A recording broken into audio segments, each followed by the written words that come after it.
जय श्री कृष्णा, राधे राधे। कैसे हैं आप सब लोग? आशा रखती हूँ अच्छे ही होंगे। स्वागत करती हूँ आप सभी लोगों का लड्डू गोपाल जी की सेवा ज्ञान भक्ति चैनल में। और आज के इस वीडियो में हम जानने वाले हैं शरद पूर्णिमा के बारे में कि शरद पूर्णिमा कब है। तो मैं आपको बता दूं कि शरद पूर्णिमा पड़ रही है इस बार 30 अक्टूबर को, ठीक है, 2020 में।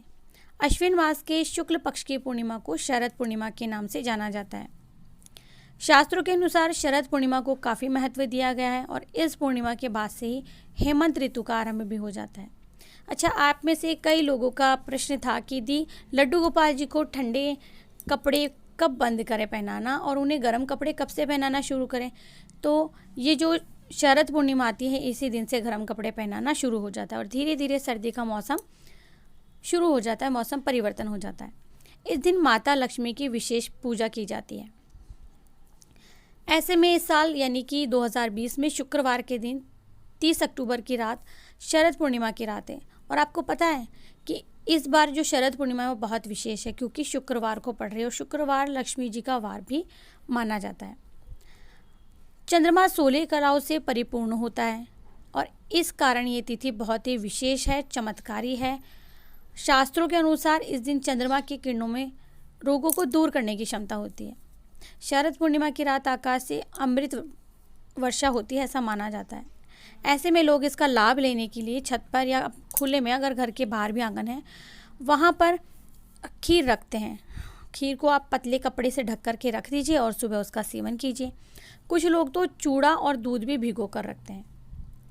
तो देखिए, जो पूर्णिमा का व्रत का मुहूर्त है वो देखिए 30 अक्टूबर 2020 को कब है और तिथि क्या है, मुहूर्त क्या है, वो मैं आपको बता देती हूँ। अच्छा, चंद्रोदय जो हो रहा है वो है 5:11 PM, ठीक है। पूर्णिमा तिथि जो प्रारंभ हो रही है शाम 5:45 से प्रारंभ हो रही है और पूर्णिमा तिथि जो समाप्त हो रही है अगले दिन रात 8:18 पर समाप्त हो रही है, यानी कि 31 अक्टूबर को। ऐसा माना जाता है कि इस दिन माँ लक्ष्मी विचरण करती है। इस दिन माता लक्ष्मी की पूजा करने से उनका विशेष आशीर्वाद हमें प्राप्त होता है, धन की कोई कमी नहीं रहती। शरद पूर्णिमा के दिन चंद्रमा की किरणों से जो अमृत बरसता है वो इसीलिए क्योंकि इस दिन चंद्रमा धरती के बहुत ही निकट होता है। इस तिथि को देश के अलग अलग राज्यों में अलग अलग नामों से भी जाना जाता है।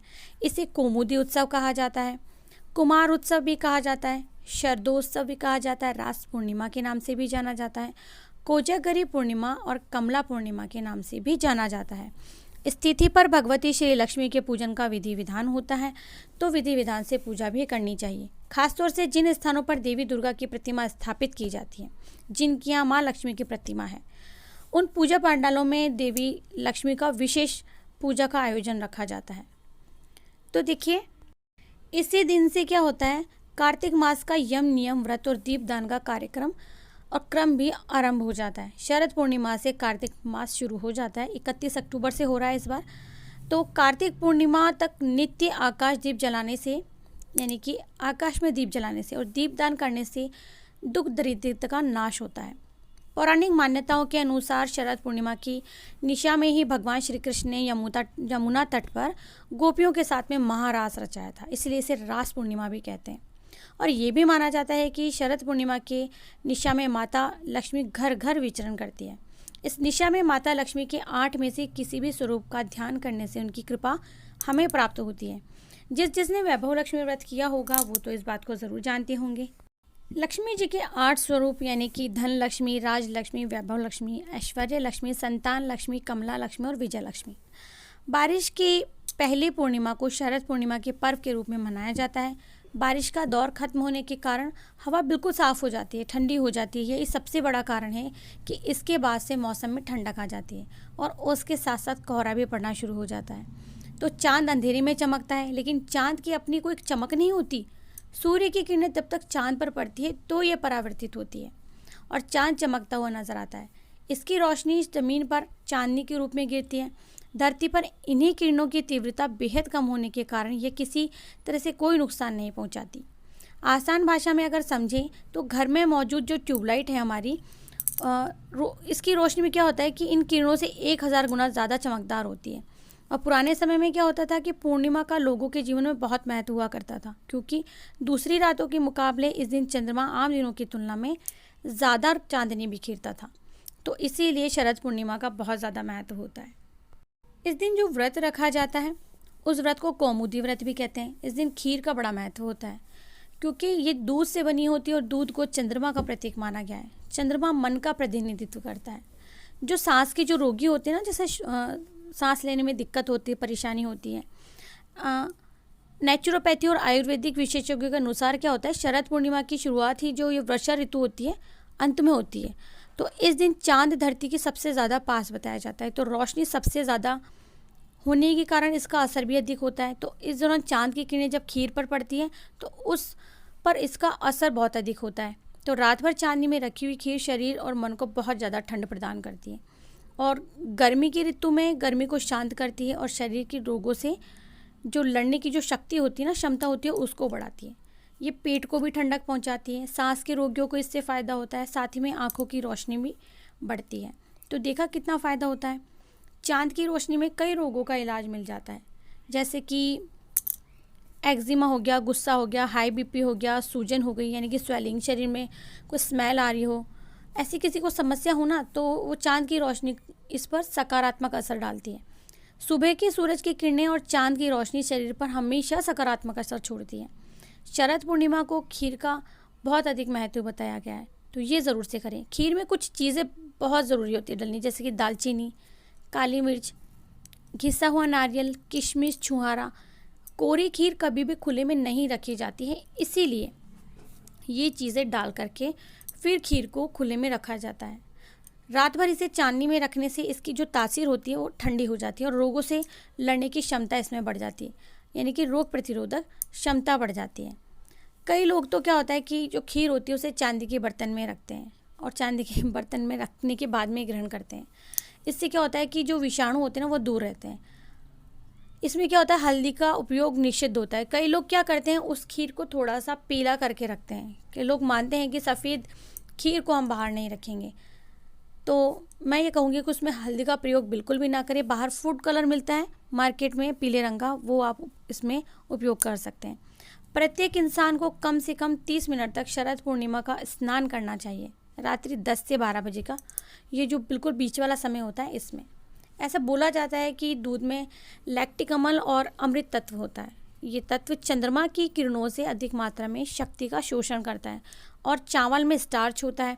तो ये प्रक्रिया क्या होती है, बहुत आसान हो जाती है। इसी कारण जो शरद पूर्णिमा की रात है वो जो खीर होती है वो खुले आसमान में रखने का विधान होता है। देखिए, जब तक हम किसी चीज़ को अच्छे से समझ नहीं जाते ना तो हम उसे कर भी नहीं पाते, और जब हमें पता लग जाता है कि इस कार्य को करने से हमें कितना लाभ पहुंच रहा है तो हम स्वयं से वो कार्य करने लग जाते हैं। तो यानी कि इससे देखिए कितने असाध्य रोगों को दूर करने की क्षमता हमें मिलती है। तो मैं तो यही कहूँगी कि आप लोग भी ज़रूर से प्रसाद ग्रहण करें। वहीं पर एक ऐसी मान्यता भी है कि इस दिन माँ लक्ष्मी का जन्म हुआ था और इस वजह से देश के कई हिस्सों में इस दिन माँ लक्ष्मी की पूजा की जाती है। बंगाली समाज में तो कोजागरी लक्ष्मी पूजा के नाम से भी जाना जाता है, और इसके अलावा ऐसा भी मानते हैं कि इस दिन देवी लक्ष्मी की जो सवारी है वो उल्लू पर बैठकर भगवान विष्णु के साथ पृथ्वी का भ्रमण करने के लिए निकलती है। इसीलिए आसमान में चंद्रमा भी 16 कलाओं में होता है। शरद पूर्णिमा की चांदनी रात में भगवान विष्णु सहित देवी लक्ष्मी और उनके वाहन की पूजा की जाती है। जिनके यहाँ है वो पूजा करें, जिनके यहाँ नहीं है वो भी पूजा कर सकते हैं। मैंने कई बार बताया, जिनके यहाँ विग्रह नहीं है वो कलश स्थापना करने के साथ ही पूजा कर सकते हैं। केवल कलश स्थापना की ज़रूरत होती है। मौली रूपी गणेश जी को आप बिठा सकते हैं, सुपारी रूपी गणेश जी को आप पूजा में बिठा सकते हैं। जिनके यहाँ विग्रह नहीं है वो भी, ठीक है। ये पूर्णिमा जो होती है जागृति पूर्णिमा के नाम से भी जानी जाती है, यानी कि शरद पूर्णिमा जो होती है रात्रि में जागने की परंपरा होती है, इसीलिए जागृति पूर्णिमा के नाम से जानी जाती है। भारत के कुछ हिस्सों में तो शरद पूर्णिमा को कुमार पूर्णिमा भी कहा जाता है। क्यों कहा जाता है? देखिए, इस दिन कुंवारी लड़कियां जो होती है सुयोग्य वर के लिए भगवान कार्तिकेय की पूजा करती हैं। तो इस दिन लड़कियां सुबह उठकर स्नान करती हैं, सूर्य भगवान को भोग लगाती हैं, व्रत रखती हैं और शाम के समय चंद्रमा की पूजा करके अपना व्रत खोलती हैं। तो देखिए, अब हम इसकी पूजा विधि जान लेते हैं, क्योंकि वीडियो बड़ा हो गया है और बाद में हम इसकी कथा नेक्स्ट वीडियो में जानेंगे। तो शरद पूर्णिमा के दिन सुबह ब्रह्म मुहूर्त में उठ करके आपको स्नान करना है। किसी पवित्र नदी में तो आप अभी जा नहीं सकते, अगर पास में है तो बहुत अच्छी बात है। और इसके बाद में एक चौकी पर लाल कपड़ा बिछाकर आप माता लक्ष्मी की प्रतिमा, तस्वीर, जो भी छाया चित्र जो भी है वो स्थापित करें और लाल पुष्प, नैवेद्य, इत्र, सुगंधित चीज़ें अर्पित करें। उन्हें तिलक लगाएं, माला पहनाएं, सुंदर वस्त्र पहनाएं, आभूषण पहनाएं अगर आपके पास प्रतिमा है तो।